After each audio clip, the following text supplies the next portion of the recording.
నమస్తే. ఆంధ్రప్రభ భక్తికి స్వాగతం. నేను మహాలక్ష్మి.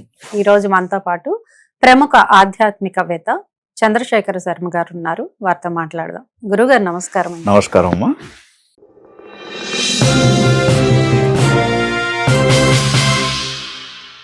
వసంత పంచమి ఈ నెల 23న రాబోతోంది. అవును.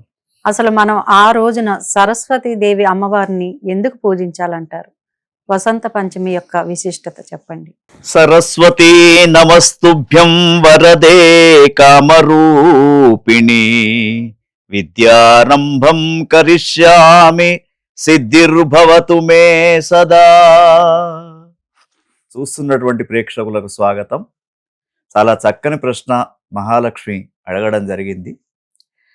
అయితే మనకు మాఘమాసం అంటేనే విశేషమైనటువంటి మాసంగా, మఘా నక్షత్రం పౌర్ణమి రోజున ఉన్నటువంటి రోజు మాఘమాసం. అయితే ఈ మాఘమాసంలో వస్తున్నటువంటి పంచమి తిథి ఏదైతే ఉందో సరస్వతి అమ్మవారు ఆవిర్భవించినటువంటి రోజు. కాబట్టి ఈ సరస్వతి అమ్మవారు ఆవిర్భవించినటువంటి ఈ రోజున సరస్వతీ మాత యొక్క అనుగ్రహం పొందడానికి, మరి ముఖ్యంగా చిన్నపిల్లలు విద్యాబుద్ధులు నేర్చుకోవడానికి అమ్మవారి యొక్క పూజ శారదాదేవి రూపంలో ప్రత్యేకంగా చేయాలని చెప్పేసి మనకు అనేక పురాణ గ్రంథాలు తెలుపుతున్నాయమ్మా. అంటే మూల నక్షత్రం అంటే మంచిది కాదు అంటూ ఉంటారు ఎక్కువగా, కానీ సాక్షాత్ అమ్మవారే మూల నక్షత్రంలో ఉన్నారు కదా గురువుగారు. అవును. అయితే మనకు జ్యోతిష్ శాస్త్రంలో 27 నక్షత్రాలలో మూలా నక్షత్రం అనేది చాలా వరకు ఇప్పుడు వచ్చినటువంటి ఆధునిక యుగంలో మూలా నక్షత్రం అమ్మాయిలకు వివాహాలు కావు, మూలా నక్షత్రం వారిని చేసుకోవద్దు అని ఈ విధంగా ఒక అపవాదం ఉందమ్మా. కానీ మూలా నక్షత్రం అంటేనే, మూలా నక్షత్రం ఎవరిది అంటే సరస్వతి అమ్మవారిది. అంటే విద్యలకు అందరికి విద్యను నొసిగే, అందుకే ఆమెకు సర్వ చైతన్య రూపిణి అని పేరు. అంటే ఇప్పుడు మనకు కేవలం చదువుకోవడం ఒకటే విద్య కాదమ్మా. ఇప్పుడు మీరు ప్రశ్నలు అడుగుతున్నాను నన్ను, అంటే మీరు అడిగే విధానం కూడా మీకు ఒక రకమైనటువంటి అమ్మవారి కృపనే, చెప్పే విధానం కూడా అమ్మవారి యొక్క కృపనే. అంటే ప్రతి విషయంలో సర్వ చైతన్య రూపం అని చెప్పేసి అమ్మవారికి పేరు. అంటే ప్రతి జీవిలో కూడా ఏదో ఒక రకమైనటువంటి విద్యాబుద్ధులను నేర్పేదే అమ్మ సరస్వతి. కాబట్టి మూలా నక్షత్రంలో అమ్మవారు జన్మించారు కాబట్టి మరి ఈ మూలా నక్షత్రం రోజున్నే చాలా విశేషమైనటువంటి నక్షత్రం ఇది. మూలా నక్షత్రం అంటే మనకు ఏదో వివాహాలలో దూరం పెడతారు కానీ అన్ని రకాల అభివృద్ధి చెందడానికి అవకాశం ఉన్నటువంటి నక్షత్రమే మూలా నక్షత్రం. కాబట్టి దాని మీద ఎటువంటి అనుమానాలు లేవు. అయితే గురుగారు, ఈ రోజున వసంత పంచమి రోజున అవును ఎలాంటి పూజలు చేయాలంటే? చాలా మంచి ప్రశ్న మహాలక్ష్మి. ఎందుకంటే సరస్వతీ మాత యొక్క అనుగ్రహం పొందాలంటే మనం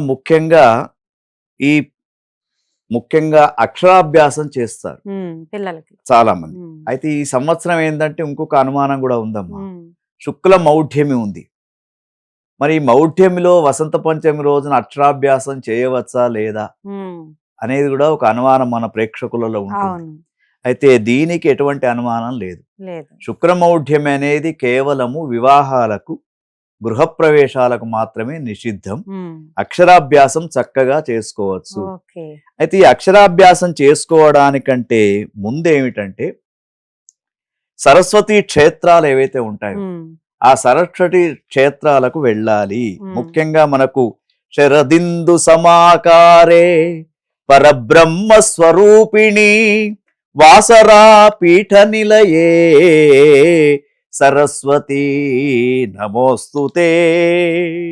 బాసర, దాన్నే వాసర అసలు దాని పేరు, తర్వాత బాసరగా మారిందమ్మా. ఆ క్షేత్రం అనేది మరి దక్షిణ భారతదేశంలో చూసినప్పుడు సుప్రసిద్ధమైనటువంటి సరస్వతి క్షేత్రమే బాసర. మరి ఈ బాసర క్షేత్రం ఎక్కడ ఉంది అంటే కేవలం మన దగ్గరలో ఉన్నటువంటి నిజామాబాద్కు 35 కిలోమీటర్ల దూరంలో ఉంది. అక్కడ వెళ్ళి అక్కడ కూర్చొని అక్కడ గాని లేకుంటే వర్గల్, మనకు దగ్గర ఉన్నటువంటి క్షేత్రం వర్గల్, అక్కడ సరస్వతి అమ్మవారి యొక్క ఆలయం ఉంది. శృంగేరిలో విశేషమైనటువంటి శారదా అమ్మవారు అక్కడ విరాజిల్లుతూ ఉంది. అదే విధంగా కాశ్మీరంలో సరస్వతి పీఠం అక్కడ కూడా ఉంది. తర్వాత కొలను భారత్లో అక్కడ కూడా భారతి అనే పేరుతో అమ్మవారు 5 క్షేత్రాలలో విరాజిల్లుతూ ఉంది అమ్మవారు. కాబట్టి ఈ ప్రాంతాలలో ముఖ్యంగా మనకు శుక్రవారము రావడం ఒక విశేషం. ఈ శుక్రవారం రోజున ఎవరికైతే అక్షరాభ్యాసాన్ని చేయించాలనుకుంటున్నారో వాళ్ళ పిల్లలను తీసుకొని వెళ్ళి కొత్త బట్టలు ధరింపజేసి 5 తీసుకోవాలి సంఖ్య. 5 పలకలు కావచ్చు, 5 బుక్స్ కావచ్చు, 5 పెన్నులు కావచ్చు. చక్కగా అక్కడ ఉన్నటువంటి అర్చక స్వామితోటి పూజ చేయించి అక్షరాభ్యాసం చేయించిన తర్వాత పేదలకు వీలైనన్ని పుస్తకాలు ఇవి దానం చేయడం అనేది కూడా ఆ రోజు శ్రేయస్కరం. అంటే 5 సంఖ్యనే ఎందుకు తీసుకోవాలి? 5 సంఖ్య అనేది సుహాసిని సంఖ్య అంటారు. అంటే 5 అనేది అందుకే పంచమి తిథిలో అమ్మవారు ఆవిర్భవించింది.